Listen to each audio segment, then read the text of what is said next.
अपशब्द। तुझे भरोसा नहीं ना, तो फिर जा अपने कमरे में जाकर देख। तेरे पलंग के नीचे तुझे तेरी माँ की हड्डियाँ मिलेंगी। प्रभात दौड़कर अपने कमरे में जाता है और अपने पलंग के नीचे देखता है। वहां पर सचमुच एक कंकाल पड़ा हुआ था और उसके शरीर पर जो कपड़े थे वो प्रभात की माँ के थे।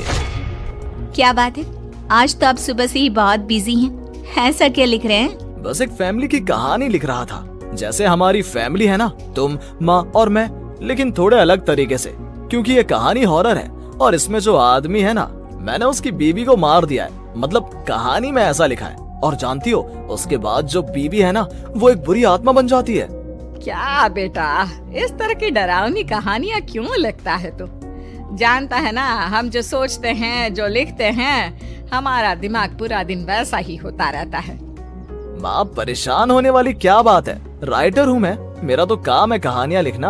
और वैसे भी ये सिर्फ एक कहानी है माँ, कोई सच नहीं है। उसके बाद कुछ दिन बीत जाते हैं। एक रात प्रभात को अपने ऑफिस से लौटने में देरी हो जाती है। रात के लगभग 12 बजे हुए थे। प्रभात जैसे ही अपने घर पहुंचता है, उसने देखा कि उसकी पत्नी दुर्गा डाइनिंग टेबल पर उसका इंतजार कर रही है। आ गए आप? कब से आपका इंतजार कर रही थी। देखिए ना, खाना भी ठंडा हो गया है। अरे दुर्गा, आज तुमने अपने इतने लंबे लंबे बालों को खोलकर क्यों रखा है? तुम तो हमेशा अपने बाल बांध कर रखती हो। वो क्या है ना प्रभात, जब इंसान अपनी जिंदगी से मुक्त हो जाता है ना, तो उसे दूसरे सारे बंधन खोल देने चाहिए। इसलिए मैंने अपने बालों के बंधन भी खोल दिए। ये तुम किस तरह की बातें कर रही हो? तुम ठीक तो हो? मैं बिल्कुल ठीक हूँ प्रभात। अच्छा चलो खाना खाओ। वो क्या है ना दुर्गा, मुझे भूख नहीं है। ऑफिस में कुछ खा लिया था। कोई बात नहीं, मैं तुम्हारे लिए एप्पल काट देती हूँ, एप्पल खा लो। नहीं दुर्गा, मुझे नहीं खाना है, मेरा मन नहीं है यार। तभी अचानक से दुर्गा अपने हाथ में एक बड़ा सा चाकू लेकर प्रभात पर हमला कर देती है। प्रभात अपने आप को बचाने की कोशिश करता है। आज मैं तुझे नहीं छोड़ूंगी, तुझे अपने साथ लेकर जाऊंगी अपनी दुनिया में। ये क्या बोल रही हो तुम? तुम्हारा दिमाग खराब हो गया है। आखिर तुम हो कौन? दुर्गा अपनी गर्दन टेढ़ी करते हुए बोलती है। मैं दुर्गा हूँ, तुम्हारी पत्नी। ध्यान से देखो मेरी आंखों में। प्रभात बुरी तरह से डर जाता है और घबराहट में वो चाकू अपनी पत्नी के पेट में मार देता है। उसकी पत्नी की वहीं के वहीं मौत हो जाती है और उसकी चीख की आवाज सुनकर उर्मिला दौड़ते हुए बाहर आती है। ये तूने क्या किया प्रभात? तुमने अपनी पत्नी का खून कर दिया। लेकिन तू तो उसे बहुत प्यार करता था बेटा। तूने बहू को क्यों मार डाला? माँ, ये आपकी बहू नहीं थी, इसके अंदर कोई बुरी आत्मा घुसाई थी। मैं नहीं जानता ये सब कैसे हो गया, लेकिन वो मुझ पर हमला कर रही थी, मुझे मारने की कोशिश कर रही थी। माँ, मैंने कुछ नहीं किया। ये तूने क्या कर दिया बेटा? दुर्गा ने मुझे कहा था कि वो तेरी कहानी को उस कैरेक्टर की तरह एक्टिंग करके तुझे डराने की कोशिश करेगी। अरे वो तो तेरे साथ मजाक कर रही थी। हे भगवान, ये क्या हो गया? इसका मतलब दुर्गा। लेकिन माँ, मैंने जो कहानी लिखी थी उसमें भी ऐसा ही हुआ था। उस औरत ने अपने पति के साथ मजाक किया और गलती से उसके पति ने उसके पेट में चाकू मार दिया। मेरी कहानी सच कैसे हो सकती है? माँ, मुझे बहुत डर लग रहा है। अब ये सोच, दुर्गा की लाश का क्या करें हम?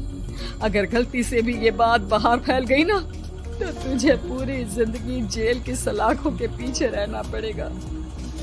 एक काम करते हैं माँ, हम घर के पीछे वाले बगीचे में उसकी लाश को दबा देते हैं। अगर कोई पूछेगा तो कह देंगे कि उर्मिला अपने मायके गई और फिर एक दिन हम भी अचानक यहाँ से कहीं दूर चले जाएंगे। कोई नहीं आएगा हमें पूछने, कोई नहीं आएगा माँ, बाद में जो होगा हम देख लेंगे। प्रभात अपनी माँ उर्मिला की मदद से दुर्गा की लाश को अपने घर के बगीचे में गाड़ देता है। कुछ दिन तो ऐसे ही बीत जाते हैं, लेकिन एक दिन अचानक रसोई से आ रही कुछ आवाजें सुनकर प्रभात की नींद खुलती है। प्रभात ने देखा कि वहां पर एक लंबे बालों वाली औरत दूसरी तरफ चेहरा करके खड़ी हुई थी। कौन है? कौन है वहां पर? अरे कौन हो तुम? मैं दुर्गा हूँ प्रभात। क्या हुआ? मुझसे इस तरह के सवाल क्यों कर रहे हो तुम? तुम दुर्गा नहीं हो सकती। दुर्गा तो प्रभात, मैं तुम्हारी पत्नी हूँ, तुम मुझे कैसे भूल सकते हो? 4 दिन के लिए मायके क्या चली गई, तुम तो मुझे भूल ही गए। अब अगली बार ना मैं कहीं नहीं जाऊंगी। पता चला तुमने तो मुझे पहचानने से ही इनकार कर दिया। नहीं, तुम दुर्गा नहीं हो सकती। तुम दुर्गा हो ही नहीं सकती। मैं जानता हूँ ये सब क्या हो रहा है। मैंने अपनी कहानी में लिखा था कि उस आदमी की पत्नी की मौत के बाद एक बुरी आत्मा उसका रूप लेकर उसके घर में आ जाती है। तुम वही हो ना? और अचानक से खूबसूरत दुर्गा का चेहरा काला पड़ जाता है। उसकी आंखें लाल हो जाती हैं और पूरे शरीर पर बाल, लंबे नुकीले नाखून, उसके दोनों पैर उल्टे हो जाते हैं और बेहद डरावनी आवाज में वो चिल्लाकर कहती है, बुरी आत्मा, मेरा खून करके मुझे अपने ही घर में गाड़ कर तू मुझे बुरी आत्मा कह रहा है। मैं तुझे छोड़ूंगी नहीं। और अचानक से प्रभात के घर में बेहद डरावनी आवाजें गूंजने लगती हैं। घर में चारों तरफ बहुत सारी बुरी आत्माएं नजर आने लगती हैं। प्रभात घबरा कर अपनी माँ को आवाज देता है, माँ कहाँ है आप? जल्दी आइए माँ, देखिए ना ये सब क्या हो रहा है। प्रभात ने देखा कि अचानक से उसकी माँ कमरे से दौड़ कर आती है। क्या हुआ प्रभात? और ये लोग कौन है? इन सब की गर्दन टेढ़ी क्यों है? इनके बाल खुले हुए। प्रभात, ये सब लोग तो मुझे मरे हुए नजर आ रहे हैं। हाँ माँ, ये सब लोग मरे हुए ही हैं और ये ठीक वैसा ही हो रहा है जैसा मेरी कहानी में हुआ था। लेकिन मेरी कहानी के हिसाब से तो आप भी। अचानक से उर्मिला का रूप बदल जाता है। वो भी एक डरावने साए की तरह बन जाती है और बेहद डरावनी आवाज में चिल्ला चिल्ला कर कहती है, मर गई तेरी माँ। जानता है, कल रात जब तू सो रहा था ना, तो मैंने उसके शरीर का सारा खून पी लिया। अब बस हड्डियां बची है उसके शरीर में। नहीं, ऐसा नहीं हो सकता। ऐसा बिल्कुल नहीं हो सकता। मेरी माँ नहीं मर सकती। तुझे भरोसा नहीं ना, तो फिर जा अपने कमरे में जाकर देख। तेरे पलंग के नीचे तुझे तेरी माँ की हड्डियां मिलेंगी। प्रभात दौड़कर अपने कमरे में जाता है और अपने पलंग के नीचे देखता है।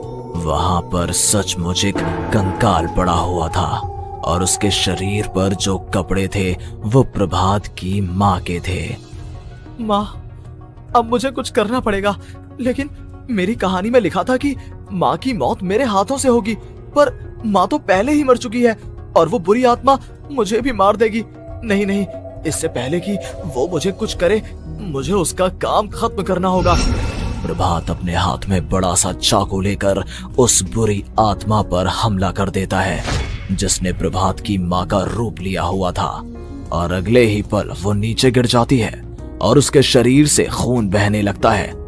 ऐसा नहीं हो सकता। एक बुरी आत्मा के शरीर में तो खून होता ही नहीं है।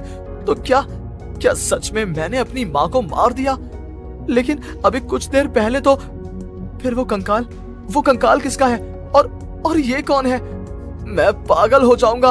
और अपनी माँ की लाश, इसका मैं क्या करूं? लोग पूछेंगे तो मैं क्या जवाब दूंगा?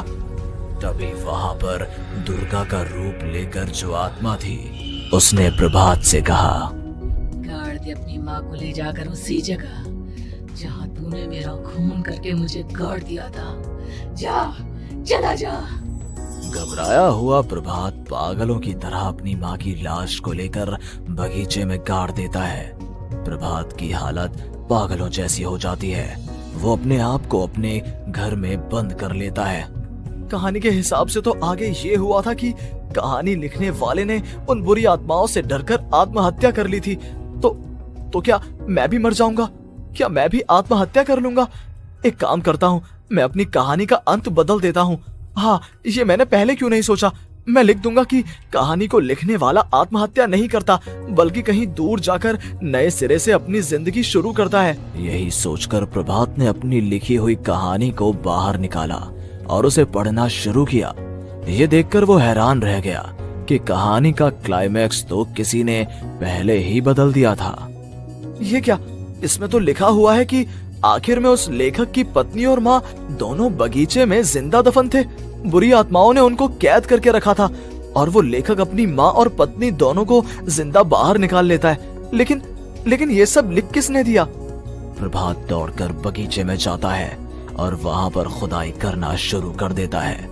प्रभात देखता है कि वहां पर लकड़ी के 2 बड़े संदूक हैं और उनके अंदर से आवाजें आ रही हैं।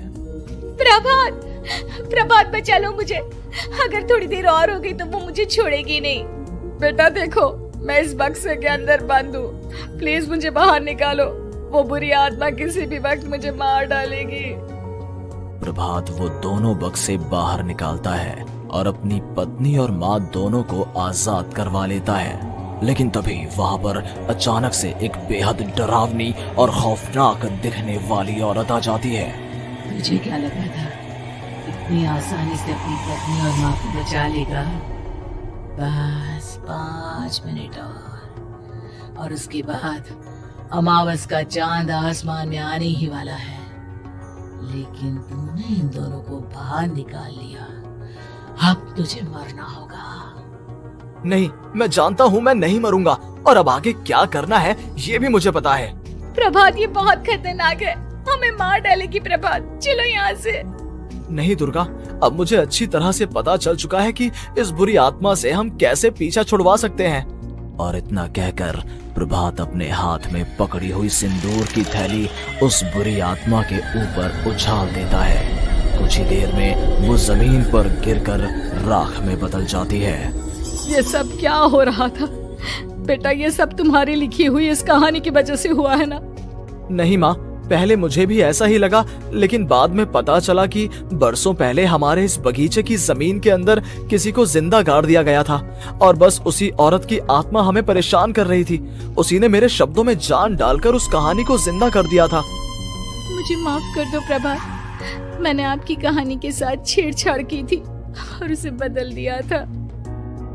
माफी मांगने की जरूरत नहीं है दुर्गा, तुम्हारे उस बदलाव की वजह से ही आज हम सब जिंदा हैं, क्योंकि आखिर में कहानी में वो हुआ जो तुमने लिखा था।